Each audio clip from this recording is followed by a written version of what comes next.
دوستای عزیز سلام، به یک ویدیوی دیگه از چینل نوید الکترونیک خوش آمدین.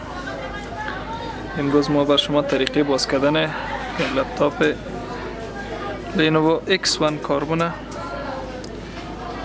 نشان میدیم. X1 کاربن، البته باز کردن اسکرینشه. X1 کاربن ویدیو خود شروع میکنیم. امید که بتونین از این ویدیو یک چیز یاد بگیرین و بر فایده تان باشه.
خب دوستای عزیز، قسمی که شما میبینین اسکرین ما باز شد.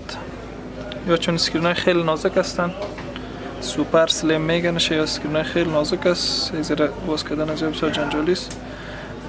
ما میخوایم که می کاور پشت سر زیر تبدیل کنیم.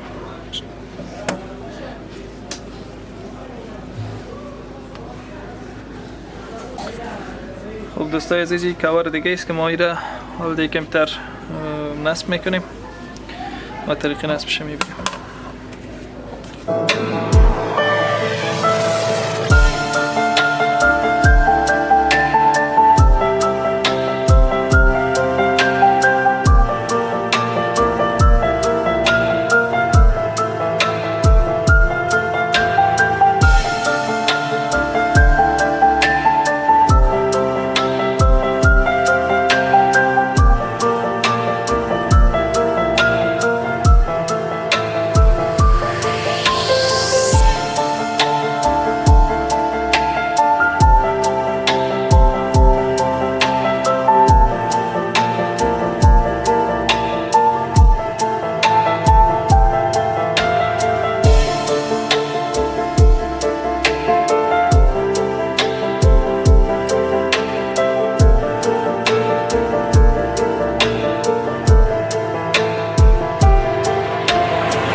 خب دوستای عزیز، میبینید که اسکرین در کاور جدید بسته شد. حالی رو ما در لپتاپ بسته میکنیم، چک میکنیم که دیسپلیش درست است یا نه.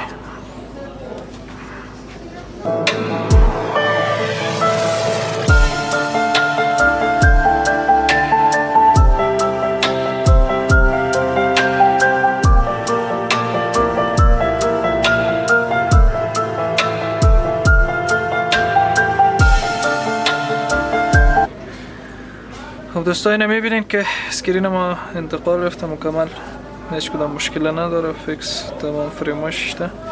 فقط میمانیم که خشک شود، چرا که اسکرین های سوپر است، بغلاش شرش میشه، میمانیم که خشک شود دیگه اسکرین کاملا انتقال یافت.